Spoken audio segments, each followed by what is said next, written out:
Para gravar? Aí você pode apresentar.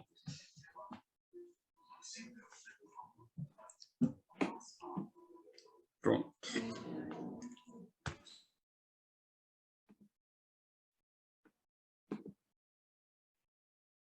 Boa noite a todos. A gente está retomando do intervalo. Vamos para a segunda palestra do dia. Quem vai apresentar para a gente é Brenda Oliveira. Ela é graduada em Filosofia pela Universidade Estadual de Feira de Santana, mestra e doutoranda em Filosofia pela Universidade Federal da Bahia. Foi bolsista do Grupo de Estudos Metafísica e Epistemologia, financiado pela FAPESP. É professora de Filosofia do Direito da Uninassal, campus Feira de Santana. O tema da exposição dela é o Estatuto da Sensibilidade no processo de atualização electiva, a noção de matéria causal. Bom, Brenda, fica à vontade aí para iniciar a exposição assim que você estiver pronta. Olá, gente, boa noite. Queria, primeiramente, saudar a todos, agradecer o convite do Tiago, a gentileza e a recepção, né, dos amigos aí no grupo. Comecei a participar das reuniões há pouco e recebi esse convite maravilhoso para falar um pouco da minha pesquisa, para falar um pouco sobre do que eu venho estudando no Tomás de Aquino, né? Uma pesquisa aí fruto das minhas iniciações científicas da graduação, que se estendeu para o mestrado e agora está no doutorado, né? Então, tenho aí quase 10 anos junto aí com a parceria com o Tomás de Aquino. É um relacionamento sério, eu e o Tomás de Aquino. Fico feliz em ter dividido a mesa e a fala com a Camila. A Camila é uma colega, né? Conheci a Camila num doutorado na UFBA. Tivemos o privilégio de ter o mesmo orientador. E a gente vem compartilhando alguns projetos juntos, sobretudo mulheres, filósofas na Idade Média. Então, a gente compartilha também o gosto pelo Tomás de Aquino, os estudos pelo Tomás de Aquino. Para não me delongar muito, vou começar a falar um pouco sobre o meu tema, dar uma contextualizada. Eu separei em alguns momentos, trouxe alguns trechos para a gente ler junto. Hoje vou trazer a construção do meu problema, tá? Que eu venho estudando e que ainda não consegui resolvê-lo, para compartilhar e também aprender juntamente com vocês, tá? Cabe, para entender o problema, cabe uma certa digressão, né, ao processo de conhecimento sensível no Tomás de Aquino, porque ele ajuda a construir a questão que eu estabeleci dentro da questão 84, artigo 6, sobretudo o conceito de matéria causa, entender a participação dos sentidos no processo de atualização intelectiva, né? O conceito de matéria causa é o conceito que vai permitir essa relação entre a atividade do conhecimento sensível e a atividade do intelecto, atividade intelectiva. E aí, nesse sentido, eu não me coloco enquanto um atomista, mas alguém que também entende que o Tomás de Aquino tem lá as suas precisões conceituais e que a gente precisa ter um olhar bastante atento, cuidadoso, para entender o que realmente o autor está querendo escrever, tá? E espero também que a minha apresentação contribua aí para responder a pergunta de que o Tomás de Aquino não é simplesmente um copista do Aristóteles, muito pelo contrário, né? Tomás de Aquino consegue dar passos muito largos para além da filosofia aristotélica. Certamente é um filósofo que tem bastante influência da filosofia aristotélica, mas não deixa a desejar em nada na sua contribuição filosófica, tá? Então, nesse momento, partimos do primeiro momento da teoria do conhecimento, Tomás de Aquino, que é o processo ali do conhecimento sensível. E tem um conceito muito interessante do Tomás de Aquino, que é como ele começa a construir a relação do sujeito cognoscente e da coisa que é conhecida, né? Do que é cognoscido pelo sujeito, que é o conceito de mutatio. É curioso, porque isso gera uma disputa muito grande para entender o que o Tomás de Aquino quer através do conceito de mutatio e explicar como é que os sentidos, sobretudo os sentidos externos, conhecem a realidade sensível. E aí ele faz apresenta duas possibilidades, duas modificações em que os sentidos externos ele pode ser atualizado pelo objeto de conhecimento, tá? E aí, citando Tomás de Aquino, ele vai dizer que há dois tipos de modificação, né? Tradução aí da Immutatio. Uma natural e uma outra que é espiritual. Aquela que é natural, enquanto a forma que modifica é recebida no modificado segundo o seu ser natural, como é o calor no aquecido. Então, há um contato direto aí do sujeito com o objeto ou com aquilo que ele está conhecendo, ao passo que a espiritual, enquanto forma que modifica, é recebida no modificado segundo o seu ser espiritual, como a forma da cor, ou é na pupila, que não se torna por isso colorida. Então ele já dá uma distinção aí de como os sentidos interagem e conhecem a realidade sensível. Deixa claro que esse é o primeiro momento que o sujeito, né, apreende a realidade sensível. A partir dos sentidos externos, eles são afetados, eles são modificados e alterados, só que de forma distinta. Enquanto o paladar, o tato, são sentidos que são alterados, o seu órgão, o órgão, né, da audição, da visão, eles não têm uma alteração material, não há uma corrupção no órgão. É isso que ele está querendo dizer. Quando eu vejo a cor vermelha, a minha pupila não se torna vermelha em razão do objeto que eu estou olhando, tá? E ele vai chamar aí, e é um conceito que dá bastante problema para compreender como é que acontece essa imutatio espiritual, porque Tomás de Aquino também não deixa muito claro, né, como ele está descrevendo isso. Então, isso é para estabelecer como é que acontece esse primeiro processo de conhecimento, né? No caso, e aí ele continua, no caso do conhecimento sensível ou intelectual, a forma é recebida no paciente, e aí eu estou citando aqui não o Tomás, mas a Patrícia Moya, ela tentando explicar o que é essa imutatio espiritual e natural. A forma é recebida no paciente de acordo com um jeito de ser diferente do que há no sensível, ou seja, é recebido sem a matéria. E aí já, né, nesse primeiro afirmação da Patrícia, ela já deixa claro uma regra do Tomás de Aquino, tá? Que a gente vai retomar mais tarde, que conhecimento, ele é no sujeito segundo a natureza do sujeito. Quando conhece um objeto, o objeto não é materializado e arrastado para o intelecto, mas ele é recebido segundo a natureza do cognoscente. Nesse caso, seguimos o modelo de causalidade agente-paciente natural. Os pacientes se assemelham ao agente na forma e não quanto à matéria. E aqui eu chamo a atenção que ela utiliza também, interpretando a noção de mutácio, como uma relação de causalidade. Tá? Então, há uma relação de causalidade aí que é determinada não pela natureza do objeto, mas pela natureza do sujeito. Tá? Nesse sentido, cabe a gente entender que esse processo de conhecimento sensível ele é dividido no Tomás de Aquino em duas etapas. Tá? Primeiro, os sentidos internos, que ele vai classificar como a visão, tato, audição, paladar e olfato, lá na 78, no artigo 6, ele faz essa divisão desses órgãos, essas potências de conhecimento, e ele vai dividir também em sentidos internos, nas potências que vão receber e armazenar as informações advindas dessa alteração, dessa modificação, dessa imutácio nos sentidos externos. E aí ele vai chamar de sentido comum, fantasia, cognitiva e memória. Classificando, e aí eu vou passar um pouco rápido, talvez a gente, né, consiga aprofundar um pouco mais nas questões. O sentido comum para o Tomás de Aquino, a atividade do sentido comum, que é uma potência interna do sujeito, é um sentido interno e não é chamado comum por atribuição, como se fosse um gênero, mas como raiz e princípio comum de todos os sentidos. Então, qual é a atividade? Qual é a função do sentido comum? Por que ele chama de raiz? Tá?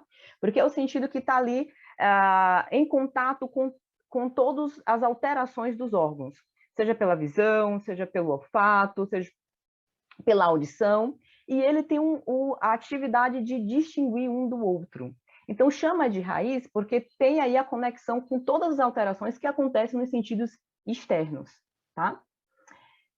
Nos sentidos externos também vai ter a fantasia. E aqui eu preciso tomar um pouco mais de atenção, porque a atividade da fantasia, para o Tomás de Aquino, enquanto uma faculdade interna, uma potência interna, ela tem a função, né, de guardar os tesouros das formas recebidas pelos sentidos, tá? E aí, né, já antecipando alguma parte, na fantasia fica armazenada o fantasma, fantasmata, que a gente pode dizer assim, é o produto final do processo de conhecimento sensível, tá? Seria, né, e aí tentando não cometer nenhum equívoco com os termos do Tomás de Aquino, seria o produto final do processo de atualização sensível, fica armazenado ali, tá? E quando a gente está na ausência do objeto, né, ainda se tem armazenado ali esse resultado.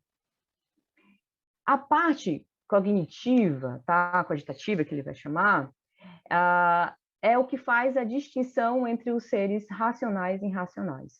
A potência que se domina nos animais de estimativa natural é chamada no homem de cogitativa, porque descobre essas intenções por uma espécie de comparação, compara os processos de conhecimento, as atualizações das potências externas, dos sentidos externos.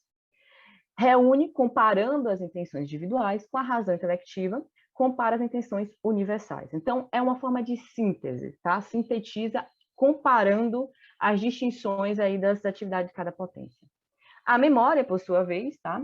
Ela armazena as formas sensíveis, advinda dos sentidos externos, que possibilita conservar as formas recebidas por esses mesmos sentidos, servindo como um arquivo que armazena tais formas sensíveis. Estou na ausência do objeto, então posso, né, rememorar, lembrar aí, levantar da minha memória o conteúdo que foi aprendido, tá? Através do objeto. E aqui mostra um pouco do realismo do Tomás de Aquino, né? Uma herança aristotélica aí de que o conhecimento é fundamentado na realidade, né? E aí se opondo, sobretudo, ao idealismo, ao Platão, né? As ideias do Platão. E aqui cabe a gente entender qual é a necessidade, qual é a importância da atualização dos sentidos para que a atividade intelectiva ocorra. Tomás de Aquino vai trazer na questão 84, e que a gente vai começar a estudar todo o corpo textual da questão 84, o Tomás de Aquino se dedica para apontar as razões pelas quais é necessário a atualização dos sentidos, é necessário os sentidos para que a atividade intelectiva ocorra.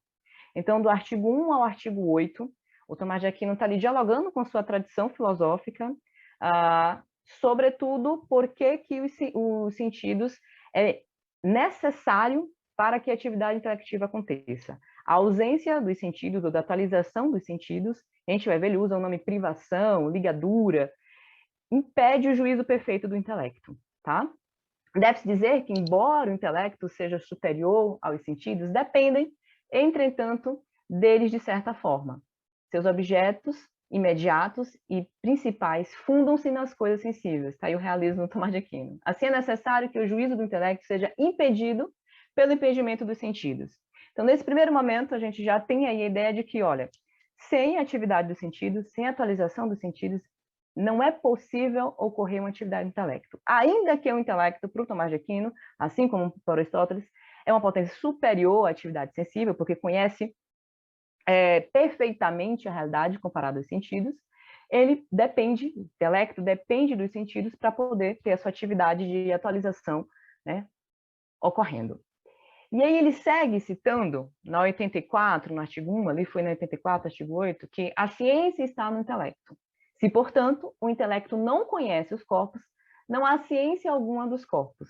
Mais uma vez, o Tomás de Aquino reforça a ideia de que a gente precisa dos sentidos para mediar, e aí tem a ver como o Tomás de Aquino compreende a natureza do intelecto e a natureza dos sentidos. Tá? O intelecto, para o Tomás de Aquino, por ser uma potência da alma imaterial, não pode conhecer nada que não seja segundo a natureza imaterial. Os sentidos, né, ainda que há um processo de recepção, né, dos órgãos internos, segundo a natureza do cognoscente, ele recebe essas formas sensíveis com dependência. É essa a natureza do fantasma, é uma natureza ilemórfica. Por que é ilemórfica? Porque ainda que há um grau de materialidade, e o Pasnot, que é um comentador do Tomás de Aquino, vai falar, ainda que tem um grau de materialidade ali na fantasia, né, no conteúdo da fantasia, que é o fantasma, ele é condicionado à matéria. Só que no intelecto não há nenhuma condição da matéria, é totalmente imaterial. Então, nesse sentido, os sentidos externos e internos servem como mediação entre o intelecto e as coisas que existem na realidade de forma materializada e individual. Como é que o intelecto, sendo imaterial, vai conhecer uma realidade que é material e singular? Então, esse é um dos problemas que a gente tenta entender a partir da teoria da abstração, sobretudo, como o Tomás de Aquino vai lidar com esses dilemas. Tá? Nesse sentido, o Tomás de Aquino também vai afirmar, no 84, artigo 1, o intelecto recebe as espécies inteligíveis dos corpos materiais imutáveis sobre o modo imaterial e imutável, segundo o seu modo, pois o que é recebido está no recipiente segundo o modo do recipiente. A máxima do Tomás de Aquino para estabelecer como é que a coisa é conhecida pelo cognoscente, é sempre segundo a natureza do cognoscente, não é uma natureza universalizada. Além disso, né, e aqui eu paro, porque é onde concentra a minha questão, Tomás de Aquino, para estabelecer a participação dos sentidos, né, da atividade do conhecimento sensível para a atualização do conhecimento electivo, ele vai começar a dialogar aí e apresentar o conceito de matéria causae. Primeiro, ele começa a dialogar com os filósofos, sobretudo com os filósofos naturalistas, sobretudo Demócrito, isso aí é o Demócrito do Tomás de Aquino, tá? E ele vai dizer, né, e aí tentando contra-argumentar ao Demócrito, que tem a ideia de que o conhecimento ocorre por emanação das imagens, né? Não há uma distinção aí entre atividade intelectiva e atividade sensível, entre atividade intelectiva e a coisa sensível, materializada, individualizada. Então, não, é uma atividade de emanação. E o Tomás de Aquino cita aí o Demócrito, falando que, citando como é que o Demócrito responde essa questão, a única causa de cada um de nosso conhecimento está em que as coisas, as imagens, perdão, desses corpos, em que pensamos, venham a penetrar em nossas almas, produzida por uma emanação das imagens. Então, para o Demócrito, para os filósofos naturalistas, segundo Tomás de Aquino, não há um problema em relação à distinção da natureza do intelecto e da coisa que é conhecida de forma material e individualizada, tá? E para responder, e aí o que eu acho curioso do Tomás de Aquino, ele sabe utilizar o Aristóteles quando lhe convém. Então, nesse momento, para poder responder de forma negativa a afirmação do Demócrito, ele vai utilizar uma máxima, ele vai extrair ali do Platão para poder responder, para dizer por que não é por emanação que o intelecto conhece as imagens ou a espécie inteligível, né? Como o princípio imaterial não pode ser modificado por um corpóreo, afirmou, isso dizendo que o Platão, que o conhecimento intelectual não se faz por uma modificação do intelecto pelas coisas sensíveis, mas por uma participação nas formas inteligíveis separadas. Então, ele aqui utiliza a máxima aristotélica, platônica. A gente vai ver nos trechos que se seguem que tudo, textualmente, indica que, nesse sentido de que um princípio material não pode modificar um corpóreo, imaterial não pode modificar um corpóreo, ele compartilha, tá? Porque ele vai retomar isso no Aristóteles também. E isso é justamente para identificar que não há uma relação, nesse momento aqui, de ação das coisas sensíveis sobre o intelecto. E aí, para contrapor a ideia platônica, né, das formas separadas, o Tomás de Aquino vai retomar o Aristóteles, afirmar mais uma vez que nenhuma coisa corpórea pode agir, e aí eu chamo a atenção para esse agir, sobre uma coisa corpórea. Por isso, para causar, chama atenção também, um ato no intelecto, segundo Aristóteles, não basta só e unicamente a impressão dos corpos sensíveis. É preciso algo mais elevado, pois o agente é mais nobre do que o paciente.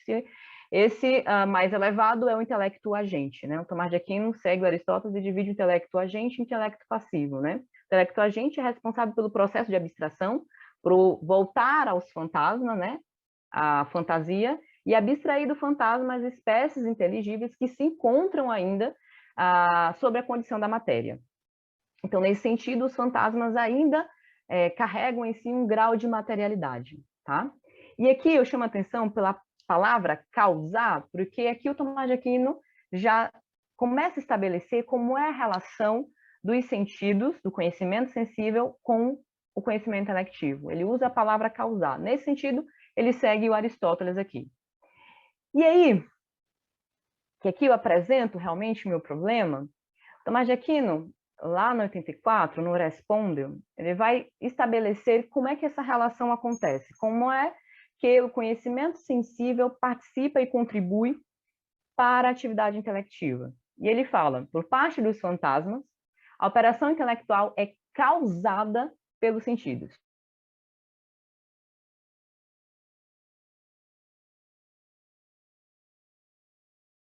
Brenda, acho que travou. Mas eu acho que você precisa ser mais sincera com você. Se você se sente mais qualidade, você não pode ficar negando esse sentimento. E como a gente... Se travou só foi para mim. Ou para mais ou Não, menos? para mim também. Ela deve ter caído. Mas fazer algo virtual é isso, né?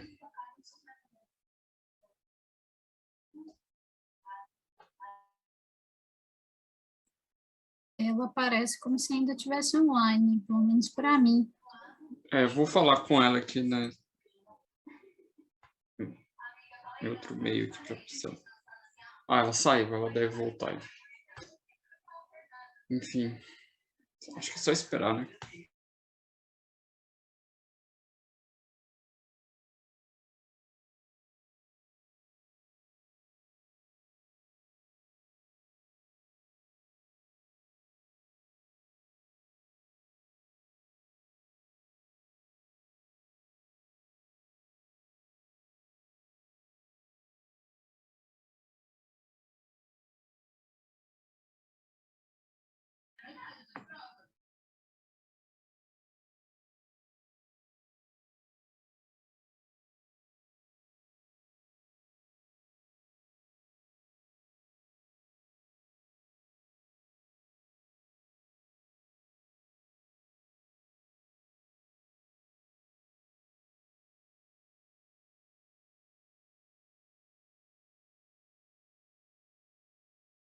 Enviei uma mensagem aqui para ela para saber.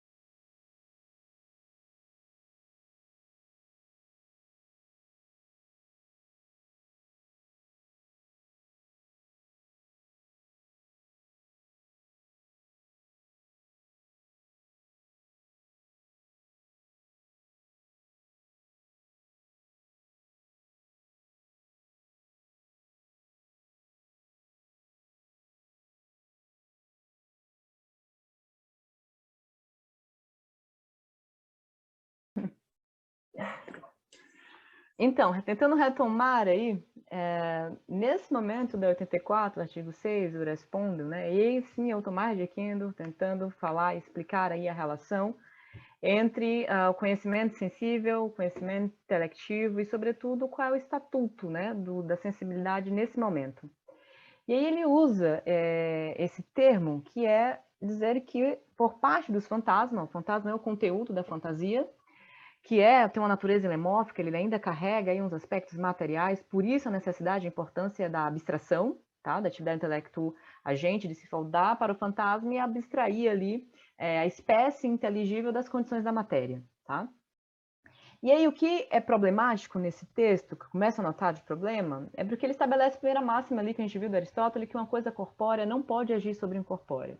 Então, se a atividade, se os fantasmas, tá? O fantasmata, ele é condicionado à matéria, ele faz parte ainda do processo de conhecimento sensível, ele é um elemento que constitui, é armazenado na fantasia, como é que ele pode causar, tá?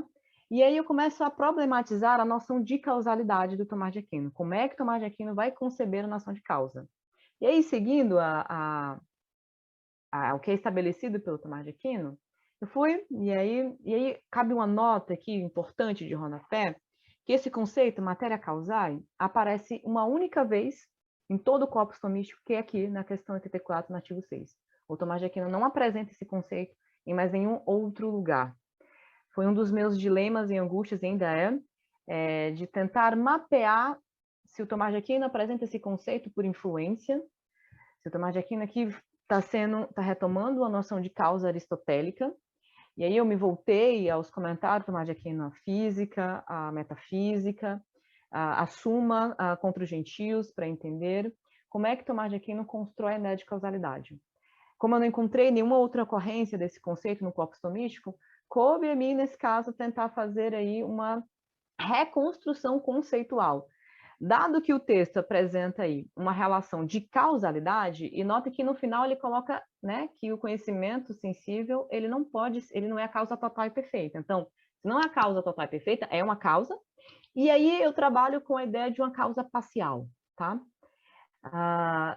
Nesse sentido, lá no comentário, a física, Tomás de Aquino diz o seguinte sobre a possível definição de causa. Essas coisas chamadas de causas, das quais outras coisas dependem tanto do ser quanto de sua existência.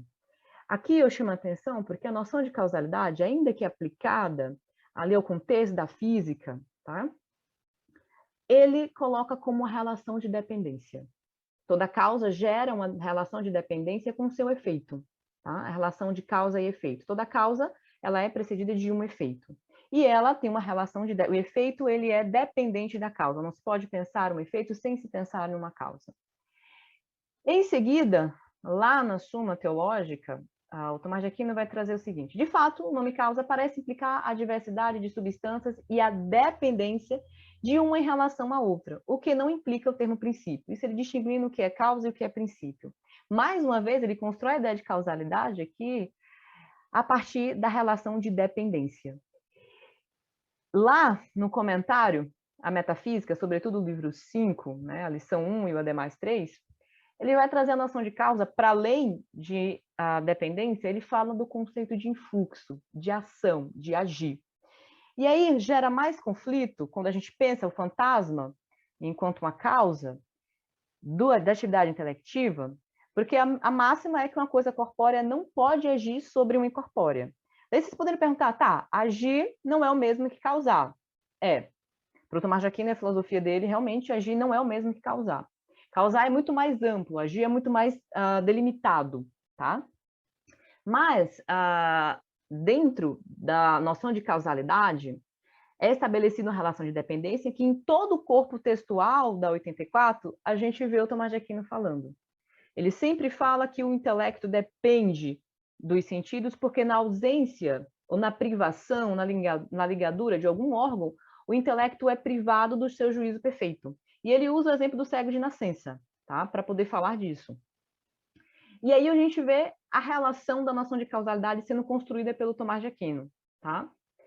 Nesse contexto, né, juntando as três definições, Tomás de Aquino vai definir também causa lá na Suma contra os Gentios, na questão 33, mas para falar da relação de Deus com as criaturas, que ele vai usar a analogia, que aí é um outro momento da minha pesquisa. A causa eficiente e analógica. Ele vai falar da horizontal e da vertical para explicar Deus enquanto causa dos demais entes. Mas aqui não queria detalhar muito sobre isso. Então, a partir esses modos distintos em que o Tomás de Aquino cita a noção de causa, algo me parece ser bastante recorrente, que eu extraio desses três, que causa é aquilo a partir do qual algo se segue por dependência. Se a gente for estabelecer e afirmar que a relação, como Tomás de Aquino faz no 84, entre sentido e intelecto, a gente percebe que o intelecto, nesse sentido, ele é dependente, tá? Da atividade da atualização sensível. Então, nesse sentido, a noção de causa nos parece cabível. O que é questionável aqui é como dialogar a noção de causa e seus axiomas, e, sobretudo, as consequências de admitir uma relação de causalidade para a relação entre fantasma e intelecto, e, sobretudo, tentando aí salvaguardar a máxima de que uma coisa corpórea não pode agir sobre a incorpórea. Em que medida o Tomás de Aquino constrói isso? Indo mais à frente, eu fui atrás, e aí para tentar entender como os comentadores e os tradutores lidam com esse conceito. Já que eu não encontrei nenhuma outra ocorrência desse conceito no Tomás de Aquino, coube a mim tentar aí ampliar e tentar dialogar com os comentadores. Na tradução do Aldo Vanucci e também de outros dois tradutores, a gente vai encontrar algumas questões bastante problemáticas quanto à tradução. Nesse primeiro momento, que é a tradução aqui do Aldo Vanucci, ele vai traduzir fantasmata por representação imaginária, que é uma interpretação do autor, aqui do tradutor, para o que é a função, o que é a função dos fantasmas, tá? E isso aqui não traz tanto problema, O que traz o problema é a tradução do conceito de matéria causal, que ele vai traduzir, e pelo menos nos textos que tem acesso, no caso, eu não tenho acesso ao manuscrito autógrafo do Tomás de Aquino, mas você encontra isso na Suma, no Corpus Tomístico também. O matéria causai, ele está no genitivo singular. E aí a tradução para o nosso idioma é matéria da causa. Só que quando a gente emite essa tradução, a gente está dizendo que o conhecimento, o fantasma, tá? Ele não é, tá? A causa do intelecto, mas ele é a matéria daquilo que é a causa. E se a gente admite essa tradução, a gente pode se perguntar, tá, mas e qual é a causa? Beleza, a gente pode dizer que é o intelecto agente, tá? Mas aí há um outro problema. Se eu digo que o fantasma é a matéria do intelecto agente, a gente tem um problema gigantesco na filosofia do Tomás de Aquino. Como é que um princípio material, tá? Um elemento como é o fantasma material, participa da atividade intelectiva que é totalmente imaterial? Então, nesse momento, eu coloco em suspenso a que causa talvez a gente poderia entender e que não seja um problema admitir que um princípio material, como é a natureza do fantasma, porque ainda que ele tenha de natureza ilemórfica, ainda que ele participe ali de uma certa imaterialidade, ele está condicionado à matéria. Como é que a gente pode dizer que ele é a matéria da causa, se a gente diz que a matéria da causa, ele é o conteúdo daquilo que realmente é a causa da atividade intelectiva? Só tem uma alternativa, que é o intelecto agente. E isso me parece ser bastante desconfortável para a filosofia do Tomás de Aquino. Eu encontro essa mesma tradução no Alexandre Correia, na tradução do Alexandre Correia. Ele também segue aí, né, a tradução do Aldo Vanucci para matéria da causa, e ocorre esses mesmos problemas. Tá, e afinal de contas, quem é a causa? E o fantasma, ele é a matéria de que causa? Tá? Um pouco mais adiante, a gente tem na tradução do professor Carlos Arthur, duas questões bastante problemáticas. A primeira é que ele traduz o conceito de fantasmata por fantasias. E aí, como a gente viu, na filosofia do Tomás de Aquino, quando está escrevendo sobre o processo de conhecimento sensível, a fantasia é uma capacidade que armazena os fantasmas. Tá? Não é, nesse caso da tradução, a fantasia que é a causa do intelecto, da atividade intelectiva, mas os fantasmas. E aí essa imprecisão conceitual já coloca em xeque para a gente, em discussão, qual era a melhor tradução, tá? E o professor também segue aí a matéria da causa e levanta a mesma questão, tá?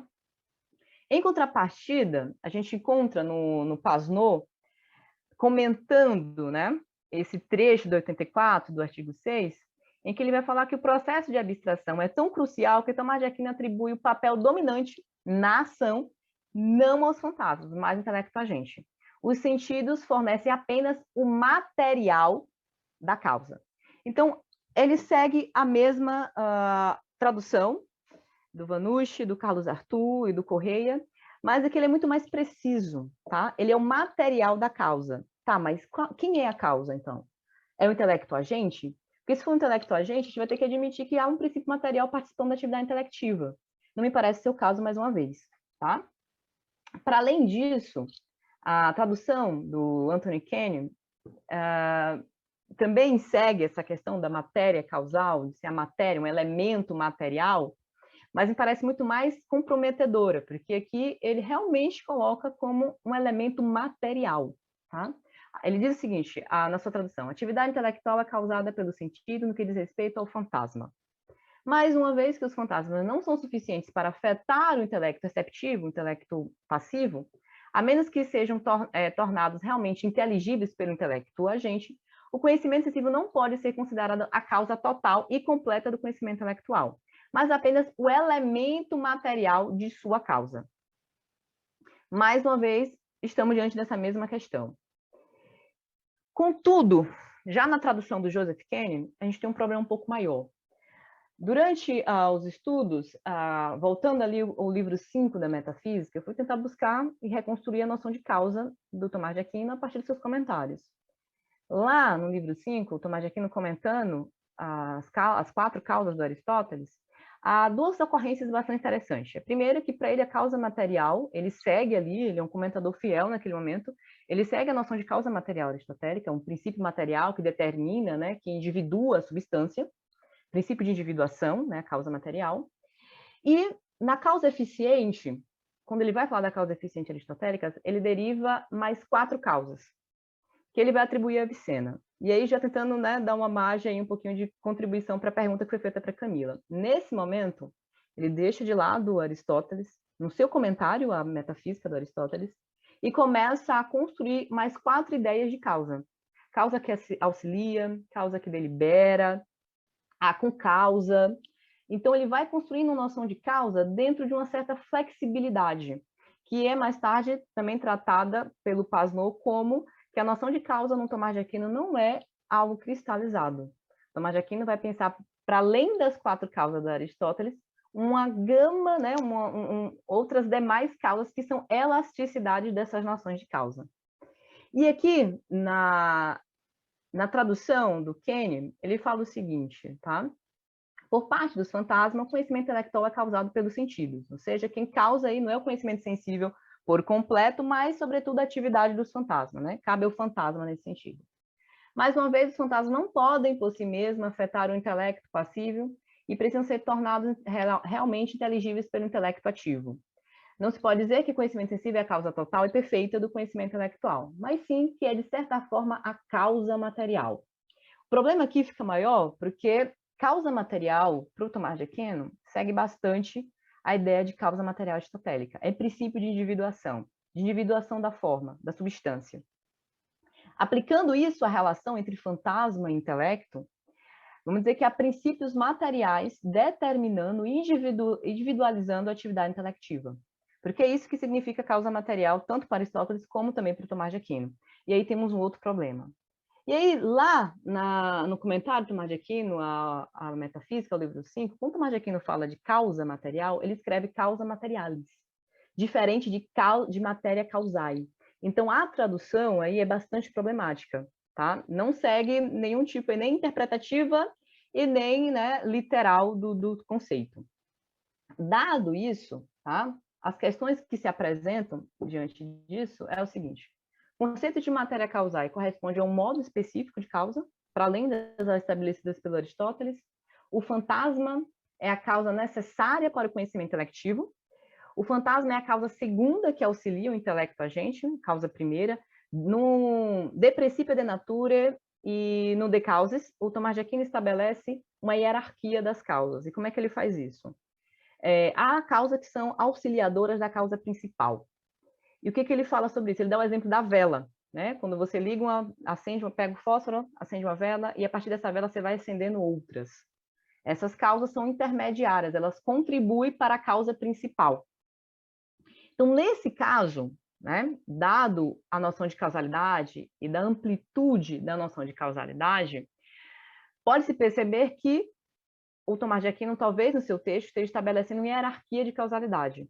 Sobretudo quando ele apresenta o conceito de matéria causae, ele apresenta em oposição à noção de causa total e perfeita.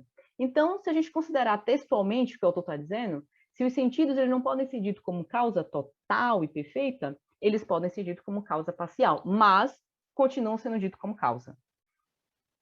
Para além disso, né, há um texto, e aí é a minha proposta, e a proposta da minha tese, sobretudo, é uma tradução para esse conceito, já que essas traduções geram alguns problemas textuais com o que é estabelecido pelo Tomás de Aquino no próprio texto, na própria questão 84, no artigo 6.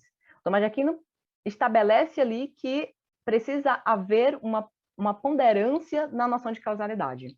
Não é tomada a noção de causalidade a rigor, literalmente, mas precisa de um certo grau de flexibilidade, de elasticidade do conceito de causa.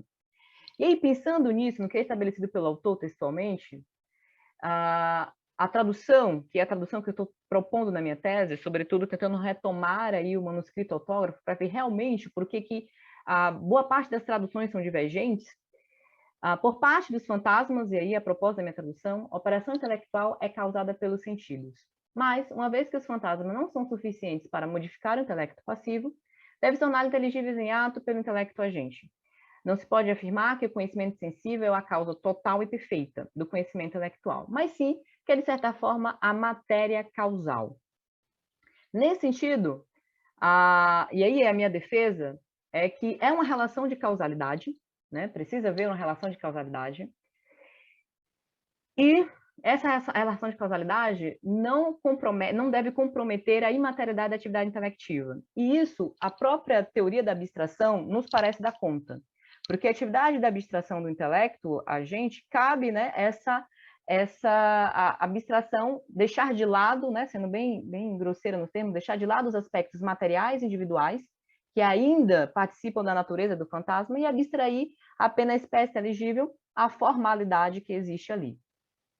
Para justificar e sustentar aí a minha defesa de que é uma relação de causalidade, existe lá no De Veritater 10, o artigo 6, o AD mais 7, uma outra forma de sustentar que é uma relação, e que problematiza muito mais a questão 84. Tomás de Aquino vai dizer o que é a função do fantasma em relação ao intelecto.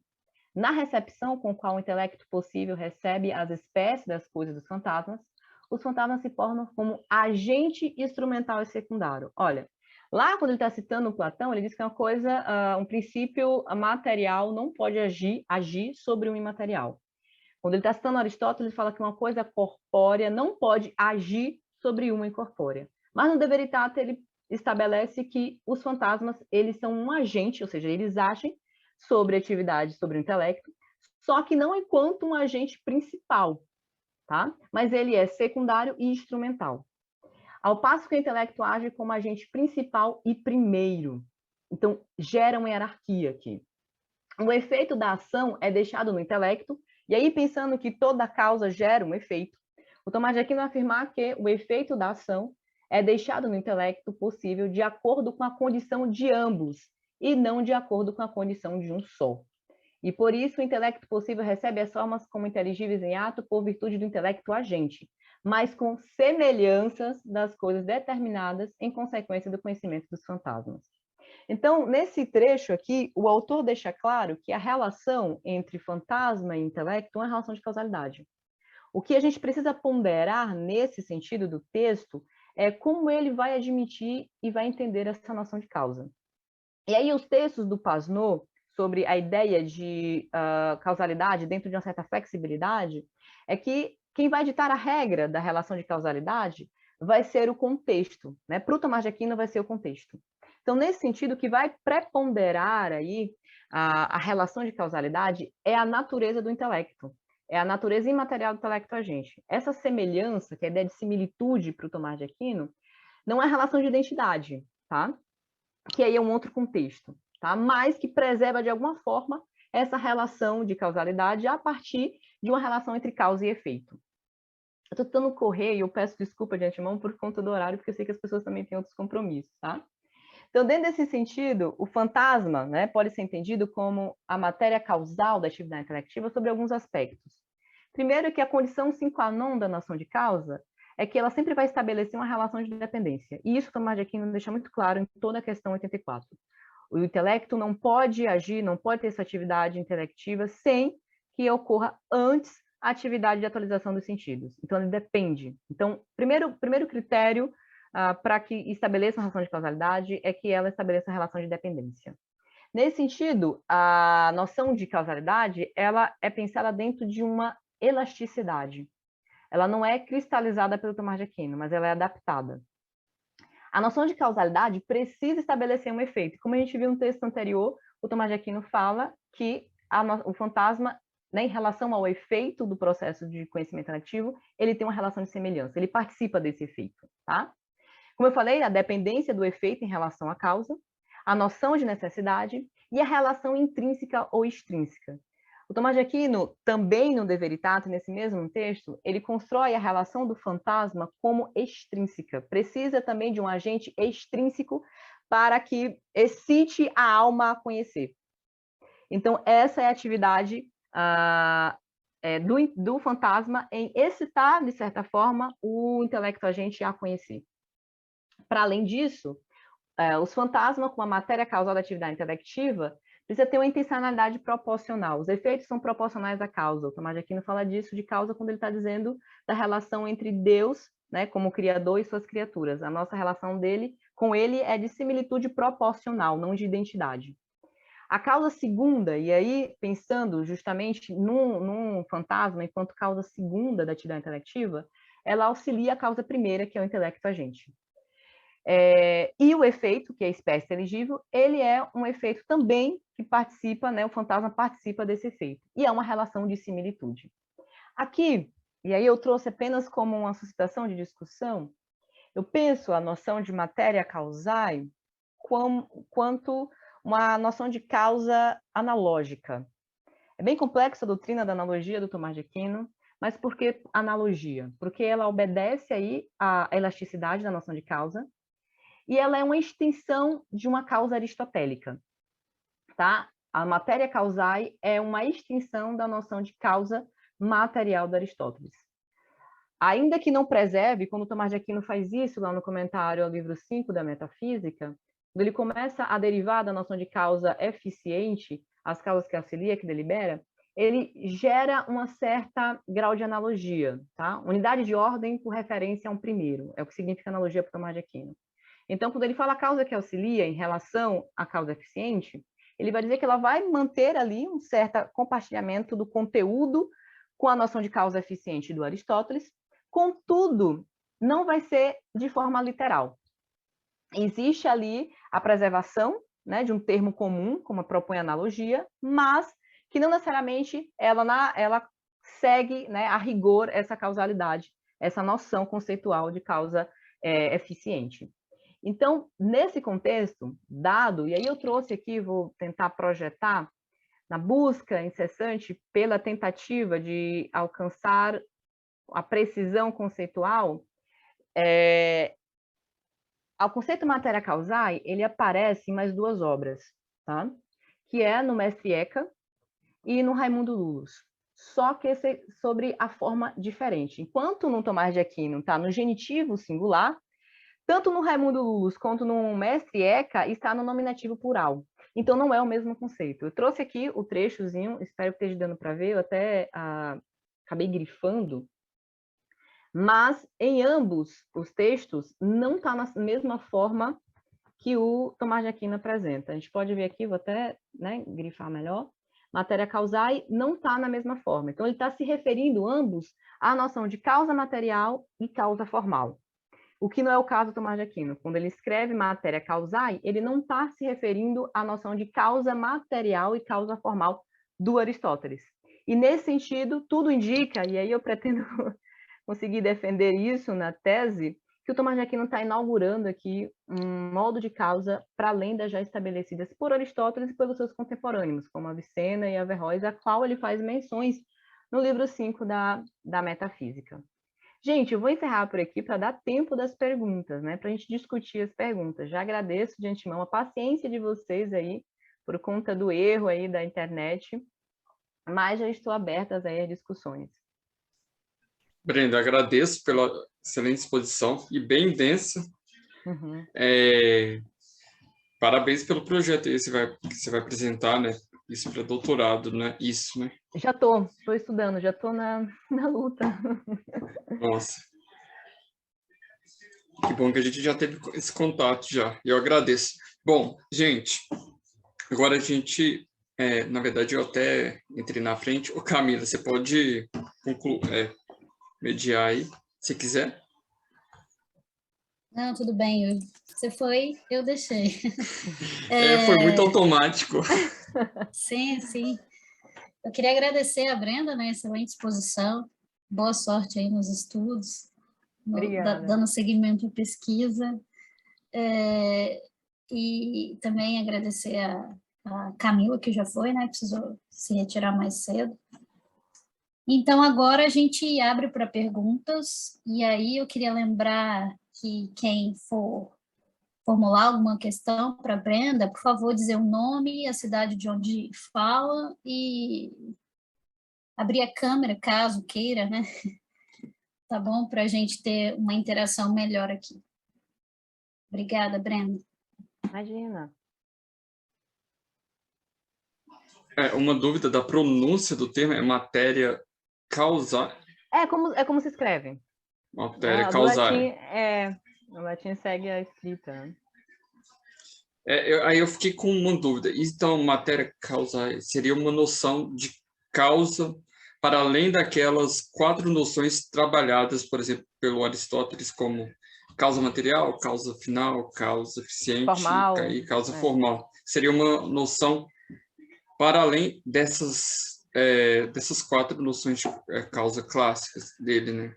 Seria... Sim, então, o que eu proponho na minha tese aqui é para além, mas é derivada. Porque o que eu pude observar, quando estava estudando o livro 5 da Metafísica, é que Tomás de Aquino faz isso. Quando ele está falando da causa eficiente do Aristóteles, ele começa a derivar. E o estilo que ele deriva é por analogia. Ele estabelece um termo comum, tá? Ou seja, causa eficiente é responsável por o binômio conceitual, né? Da potência ao ato, né? Quando ele está comentando isso, ele vai se estendendo. Ele fala, para além da causa eficiente aristotélica, existe a causa auxilia, que delibera, com causa, e todas essas compartilham, de um certo modo, com a natureza da causa eficiente aristotélicas, mas não do mesmo sentido literal, tá? Mas ele é como se ele tivesse aí uma flexibilidade para poder utilizar o conceito. E aí eu achei curioso que ele faz isso, ele joga desse jeito, e como eu não encontrei, né, nenhuma outra ocorrência desse conceito, nem nos textos do Tomás de Aquino, né, pesquisei aí o corpus tomístico desesperadamente, pesquisei os autores, como Raimundo Luz, para ver se ele estava também... Porque o Tomás de Aquino tem disso, às vezes ele não cita quem é que ele está falando, né? E aí cabe a gente, como a Camila falou, se virar para ver com o que ele está dialogando, tá? Às vezes ele não gosta de dar, né, vida mole para a gente, não. Então eu fui buscar, e aí eu encontrei essas outras 2 ocorrências que não é na mesma forma, tá? Então tudo me indica, e aí esse é onde a minha pesquisa está parada, né? Porque eu vejo necessidade de voltar para o manuscrito autógrafo do Tomás de Aquino para ver realmente se ele escreveu matéria causal ou se também ocorre aí um processo de problema de transcrição, né, da tradição. E aí é um problema muito maior isso, tá? E aí, quando eu encontrei nos comentadores várias divergências de traduções do inglês, no português também, eu falei, olha, tem alguma coisa aí, tá? Porque comentadores que são renomados, estudiosos, né, renomados Tomás de Aquino, e que não tem um ponto passivo nessa tradução também, tá? Então, na minha proposta de tese, eu proponho que sim, para além das 4 causas aristotélicas, as clássicas causas aristotélicas, existe ali o Tomás de Aquino também, né? E aí, respondendo a questão de que o Tomás de Aquino não é um copista do Aristóteles, ele tem a própria filosofia, ele está construindo também a filosofia. E aí, dialogando um pouco, né, para você ver, com a última sessão que eu participei sobre o Descartes e o problema do Descartes, né, resposta e resistência, aqui a gente tem uma natureza, um problema de outra ordem, né, que é como dialogar aí a natureza do conhecimento sensível e a natureza do conhecimento intelectivo, sendo que ambas são construídas pelo autor segundo uma diferença muito grande do que é material e do que é imaterial. Tá? E o Tomás de Aquino, lá no De Ente, ele fala que a matéria ela é refratária à inteligibilidade, então ela não pode ser conhecida diretamente pelo intelecto. Por isso a importância da teoria da abstração, porque ela que vai resguardar aí que o intelecto vai receber a espécie inteligível segundo essa natureza que é imaterial. Então, a minha proposta é que, para além realmente das 4 causas, o Tomás de Aquino esteja aí se estendendo com uma outra causa específica para colocar a relação, estabelecer a relação de dependência entre fantasma, atividade do conhecimento sensível, e o intelecto, atividade do conhecimento intelectivo. Muito bom. É interessante também. Trabalhoso. Eu percebi. Bastante. Não é fácil, né, a tradução. Traduzir é complicado, né? Não é um trabalho fácil. Você precisa muitas vezes se posicionar também, né, assim, de interpretação. A minha tradução não é literal, tá? É uma tradução interpretativa. E eu tento no máximo dialogar com o que é estabelecido textualmente pelo Tomás de Aquino. Se ele coloca ali a noção de matéria causa em oposição à noção de causa total, não me parece ser algo em vão, tá? Me parece ali que ele quer realmente estabelecer uma noção de causalidade, tá?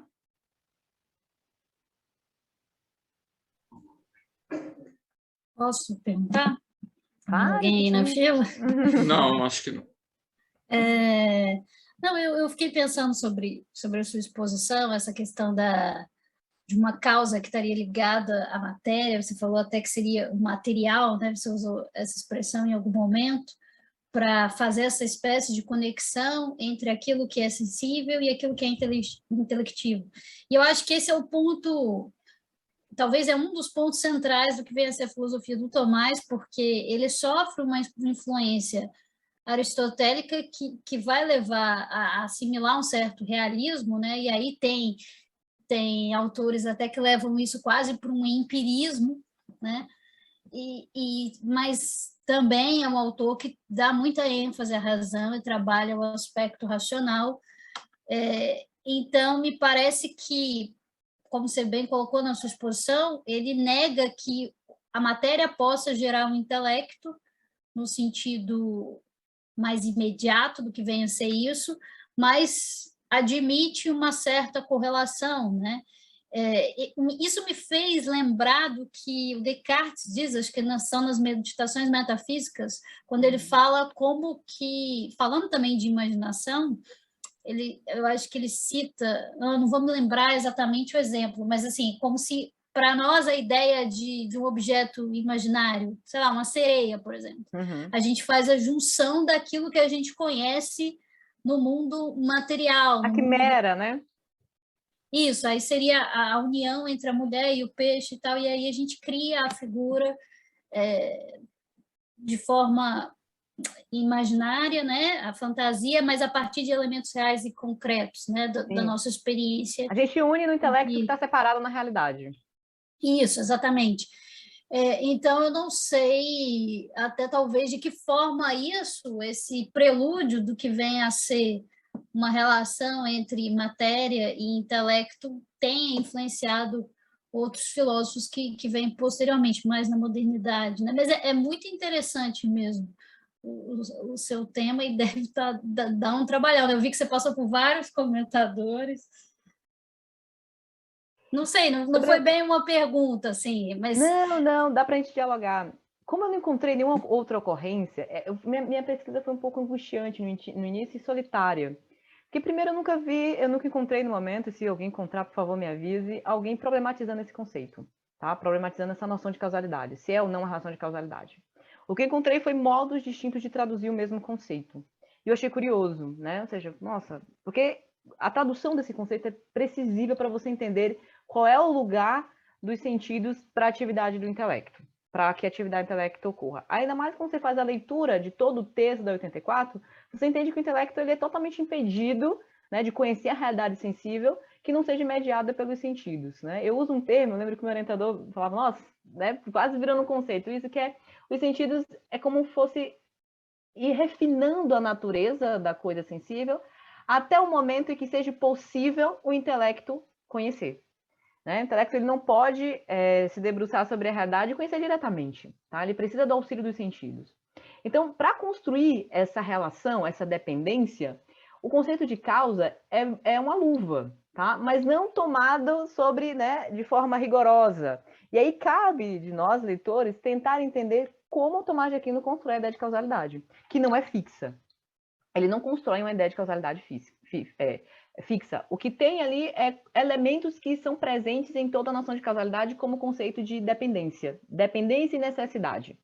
No comentário ao livro 5, ele repete 12 vezes, toda vez que ele vai definir uma noção de causa, o nome necessidade. Assim, nome da tradução, né? Necessidade. Causa significa a dependência, a necessidade, aquilo pelo qual não poderia ser de outro jeito, não poderia ser de outra forma, ou seja, a restrição de que para que algo aconteça, para que se obtenha esse efeito, precisa-se necessariamente dessa causa.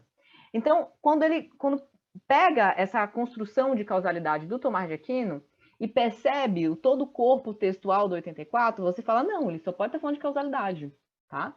Para poder estabelecer essa relação, essa dependência, é a noção de causalidade. E quando ele coloca textualmente, né, o conceito matéria causal em oposição à noção de causa total, me parece que a coisa ficou muito mais confortável. E quando a gente vai no De Veritate, como eu coloquei, ele coloca o fantasma como agente. Lembre quando eu li esse texto, eu falei, caramba, eu vou ter que fazer outra dissertação, porque até então eu não encontrei nada do Tomás de Aquino falando que o fantasma age, né? Ele é um agente do conhecimento electivo, tá? E aí eu mudei alguns percursos na época e falei, não, então realmente é uma noção de causalidade aqui, tá? Só que eu preciso ponderar, preciso entender como é que ele constrói. E aí, dentro da analogia, da doutrina da analogia, existe essa possibilidade de pensar a noção de causa enquanto analógica, né? E por analogia, o Tomás de Aquino vai entender aí uma unidade de ordem por referência a um primeiro.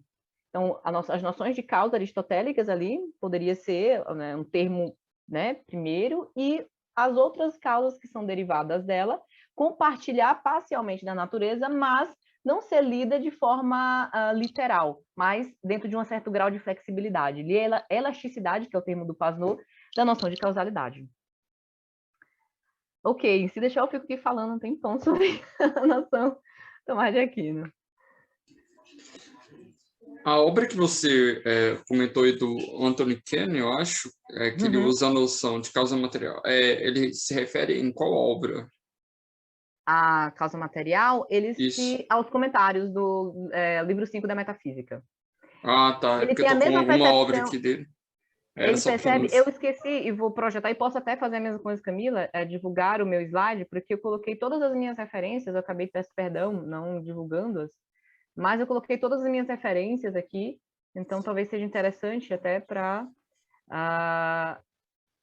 entender de onde é que eu construo, né? Eu acabo dialogando bastante aí com algumas obras dos comentadores do Tomás de Aquino. Eu posso disponibilizar depois. Mas ele quando ele percebe a mesma coisa, só que ele fala o seguinte, nossa, ali o Tomás de Aquino está entendendo a noção de causa enquanto uma certa elasticidade, não cristalizada, né, dentro da perspectiva de causa só aristotélica. Tá? Esse movimento que ele faz, encaixando as quatro noções ali do Avicena na noção de causa eficiente de Aristóteles, é perceber justamente que a noção de causa ela é flexível. Tá? Ela se estende para além daquilo que já está determinado por Aristóteles. Eu fiquei pensando em uma outra coisa aqui também, acho que eu não sei se tem a ver também, né? Claro, está fugindo um pouco, ainda está na noção de causa, mas eu queria saber se tem alguma relação. Mas com relação ao fato de que, vamos dizer que a filosofia aristotélica não tinha uma noção, por exemplo, de criatio ex nihilo, que começa lá em Agostinho, e aí tem toda aquela temática da eternidade do mundo, e aí que Tomás de Aquino está retomando também. E aí eu fiquei pensando assim, será que também, de certa forma, o fato de a fé cristã, a filosofia cristã, inferir essa ideia de uma criatio ex nihilo, ou seja, uma criação a partir do nada, isso, em Tomás, poderia trazer algumas noções diferentes das quatro causas, das causas de Aristóteles, porque Aristóteles toma toda essa noção das causas a partir da matéria, não tem uma criação a partir do nada. Então, eu queria saber se tem alguma relação isso também, se é também um ponto de diferenciação entre Tomás e Aristóteles. Sim, bastante. E aí a gente vê realmente o Tomás de Aquino se distanciando do Aristóteles, lendo a proposta, né, como o Tomás de Aquino compreende, tentando construir a ideia de causa no Tomás de Aquino. Quando eu fui lidar com as noções de causa analógica e fui perceber ali a causa eficiente no Tomás de Aquino, tem um passo à frente do Aristóteles, né? Desculpa, que é ontológica também, confere existência. E só essa causa é possível explicar a criação de Deus em relação aos outros entes. Então, o Tomás de Aquino não tem só a preocupação em explicar as coisas do mundo sensíveis e como o ser humano conhece essa realidade, mas explicar também, e aí ele precisa de outras, né, noções de causalidade, como é esse caso, que explique também a criação, e nesse caso de algo imaterial, criando algo material, que é a causa eficiente do Tomás de Aquino, tá? A causa eficiente analógica, que explica justamente essa relação de Deus com os demais entes, com as demais criaturas por ele criada, tá? Então, isso que você falou, a noção de matéria causal se aplica, tá? Se aplica porque está lidando com questões que não eram questões para o Aristóteles, sobretudo, né? Tomás de Aquino aí precisa preservar algumas questões, sobretudo para dialogar com o cristianismo, né? Não é à toa que várias vezes teve que se explicar no Vaticano por conta de algumas concepções aristotélicas. Mas eu acredito, sim, que nesse caso aí seja também outras formas de causalidade para explicar aquilo que ultrapassa ali as noções de causalidade estabelecidas pelo Aristóteles. Esse caso específico é uma noção de causalidade que ultrapassa as 4 noções de causa do Aristóteles, porque nenhuma das 4 consegue explicar. Eu fiz isso na minha dissertação. Eu fui tentando aplicar as 4 noções de causa do Aristóteles à relação entre fantasma e intelecto. Todas contradizem alguma máxima da estrutura ou do conhecimento sensível ou do conhecimento intelectivo. Se a gente fosse aplicar a noção de causa formal, né? Ou seja, você colocaria em contradição a ideia de que o processo de conhecimento sensível existe ali um grau de materialidade, tá? Não cabe ao fantasma ser a causa formal do intelecto, né? Se fosse aplicar a causa material, seria um outro grande problema, porque está dizendo que princípios materiais estão participando da atividade intelectiva, o que não é o caso para o que se compreende do processo imaterial do conhecimento intelectivo. A causa eficiente, tá? Ou seja, teria um problema também, porque estaria dizendo que o fantasma move, né? o intelecto.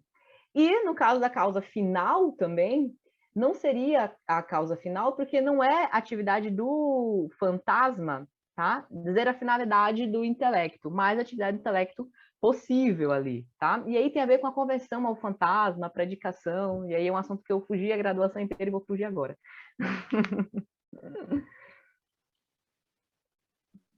Eu queria só fazer mais uma pergunta. Aproveitar o seu conhecimento sobre causalidade aristotélica e tomista também, e perguntar assim, o que você acha de algumas críticas modernas à questão da relação causal? Por exemplo, o David Hume, quando ele critica a relação de causa e efeito e defende que ela seria supostamente mero psicologismo, né? Hábito, né? Isso, o fato de se repetir habitualmente como uma experiência em que você apreende aquilo ali pelo hábito, mas não há, me parece, uma relação de causalidade. Não há uma relação de causalidade concreta. É uma inferência concreta. arbitrária, né? É uma arbitrariedade, né? Olha, já me fizeram essa pergunta, né? Foi a primeira pergunta que me fizeram no seminário de pesquisa da UFBA, com a relação do Hume. Eu acho que o Tomás de Aquino está preocupado, o Tomás de Aquino está tratando de uma metafísica, tá? O contexto da 84 é um contexto de metafísica. Não me parece ser necessariamente o caso do Hume. Então, acho que eles estão se ocupando do conceito de causalidade e aplicando em contextos bem distintos, tá? O do Tomás de Aquino aí é uma metafísica que é entre o psicologismo, né, do Tomás de Aquino e a metafísica. Então, eu acho que o problema do Tomás de Aquino é um pouco mais complicado, tá? Por isso que eu falo assim, em certo sentido eu não sou tomista, porque eu reconheço que o meu autor também tem algumas imprecisões conceituais que precisam ser melhor, né, tratadas para compreender o que realmente estava querendo dizer. Mas essa crítica do Hume, eu acho que o Tomás de Aquino estão bastante distantes, não só temporalmente, mas de compreensão aí do que é realmente a causalidade, tá? Não sei se deu para responder direito, né? Mas, né, eu acho que a ocupação da causalidade na filosofia do David Hume é muito diferente da causalidade que é ocupada pelo Tomás de Aquino nesse momento. Ele, ainda que abra mão um pouco do Aristóteles, ele ainda segue um pouco a tradição aristotélica ali da noção de causa. Sim, são contextos históricos bem distintos, né? Sim. Mas é porque... a gente pensa às no vezes... Hume, fazer causalidade, a gente dá uma, né, a gente pensa de automático no Hume, na crítica, né, do Hume é na noção de causalidade. Sim, às vezes eu percebo que quem é interessado na filosofia, mas às vezes não se propõe a estudar a nível da graduação e tal, pega umas obras assim, uma ordem meio aleatória, e aí você cai em Hume, quando ele critica o regresso, o argumento do regresso infinito e tal, e essa relação causal, a pessoa entra numa crise, às vezes, em relação a toda a epistemologia, negação da ciência e tal, e que me parece uma crítica válida dentro daquilo que ele se propõe, mas é uma crítica, como você bem colocou, uma preocupação distinta e que não destrói, por exemplo, porque às vezes David Hume ele tem às vezes uma proposta de destruir toda a metafísica. O Heidegger tem isso. Sim, e me parece uma proposta ambiciosa demais, né? Mesmo para quem não venha de uma tradição judaico-cristã e tal, porque são métodos diferentes e propostas muito ambiciosas até pelo próprio método que ela utiliza, enfim. Sim, Mas foi concordo, interessante. concordo. Eu já ia desviar mais ainda com o Rio mesmo. Não, é porque, mas não seria essa a proposta mesmo do Hume, porque, tipo assim, ele está partindo de uma posição Sim. de um empirista radical, né? Por exemplo, eu olho a posição dele e falo assim, eu não concordo não, meu cara. Sim, a gente ousa, não, olha, eu acho que você está, Eu né, acho que é tentando muito demais. exagerado aí, Eu, quando porque... li o Heidegger, eu tinha essa sensação. Eu falei, peraí, calma, reconstruir toda a história da filosofia? Pera, meu senhor. Porque Assim, eu achei assim, meio, como assim? Você olha para um sol e acha que não vai nascer amanhã porque não tem uma relação de causa, não existe. Mas isso não sei, eu acho que a questão, a noção de causa e efeito, ela tá tem que ser um hábito, assim, você tem que construir é uma coisa muito natural no ser humano, assim. É claro, eu não sou um empirista, né? Então, também não sou um empirista radical, mas é uma noção tão natural com o ser humano, que o ser humano utiliza a noção de causa e efeito para tudo na vida dele, para tudo. A gente não consegue ter conhecimento no senso comum, e também creio que também o próprio conhecimento científico e na filosofia também, sem essa noção de causa. É uma coisa Na muito verdade, fundamental. eu acho, Tiago, que essas propostas muito radicais, que tem o lado cético, né, que pretende colocar todo um paradigma para ser questionado e tal, o problema é a prática, né? A prática, porque você pega uma teoria muito interessante, alguém que vai lá e critica a relação de causa e efeito, mas essa mesma pessoa pega um carro e confia que na combustão da gasolina vai se locomover sim, aquele veículo, pega um avião para participar de um evento acadêmico, profissional. Então, é uma teoria, eu costumo comentar muito isso na academia, assim, os argumentos céticos são lindos, mas não tem, na vida real e concreta, eles não fazem muito sentido, porque é igual você vê toda a discussão da filosofia da linguagem, né? Essa ideia de que a linguagem criaria a realidade, né? Você não chega para uma pessoa faminta, escreve pão num pedaço de papel e aquilo se transforma num pão suficiente para matar a fome.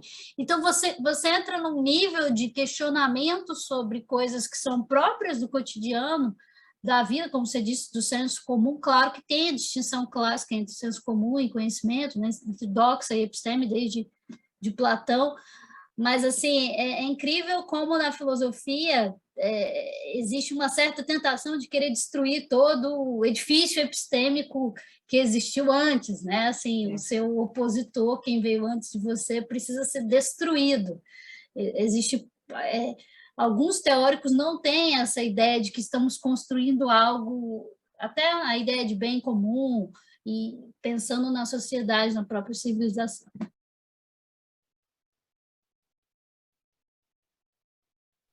Eu, eu lembrei, peraí, acho que a Brenda travou aí, ou não? Ah, não, não. achei, que você tinha ficado, eu achei que tinha travado. Mas eu lembrei aquela crítica, acho que do Fábio Porchat, não sei se era uma crítica também, a questão aí da filosofia, principalmente no contexto do sexismo, ela acabar se distanciando da realidade comum para virar uma coisa acadêmica, porque você toma essas teses com última consequência, ela não consegue tocar a realidade assim, comum da pessoa. Sim. Não, Abstrato demais, né? porque você, sei lá, acaba com noção de E olha que causa e Tomás de Aquino já efeito. é bem abstrato, hein? Não é à toa que ele desenvolve a teoria da abstração, né? Não tem como mesmo. Não. Mais algum comentário, pessoal? A gente até acabou fugindo aqui, né? Ampliando a Mas discussão. suscitando outras questões, né? Lembrando que hoje tem sorteio, né, pessoal?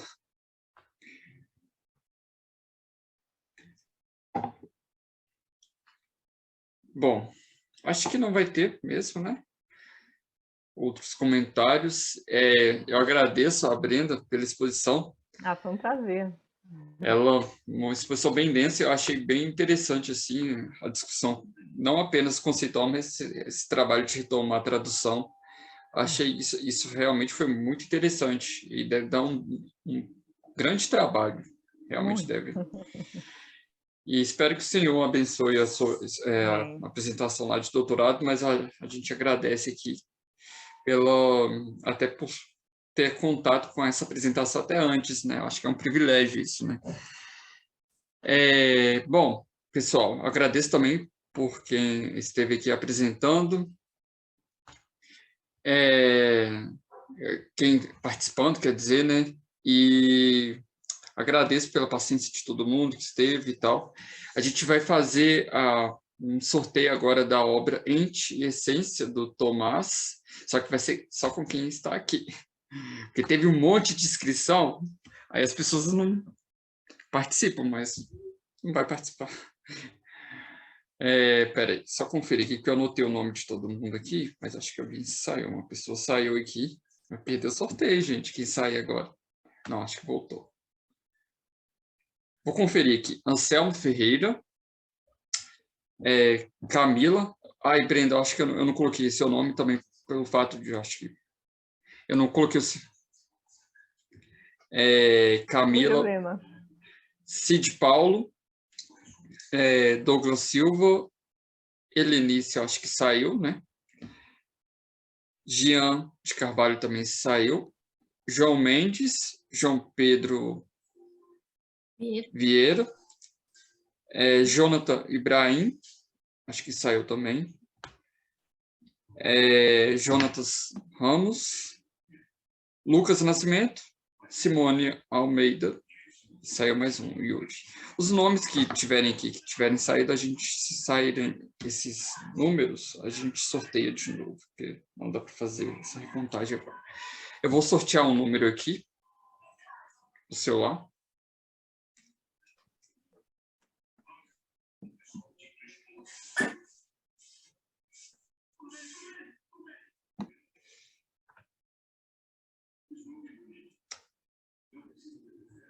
Seis. Vamos ver quem é.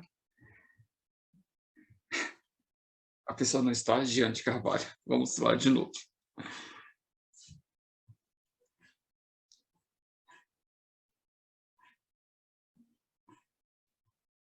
De novo, Helenice não está. Uma hora vai sair.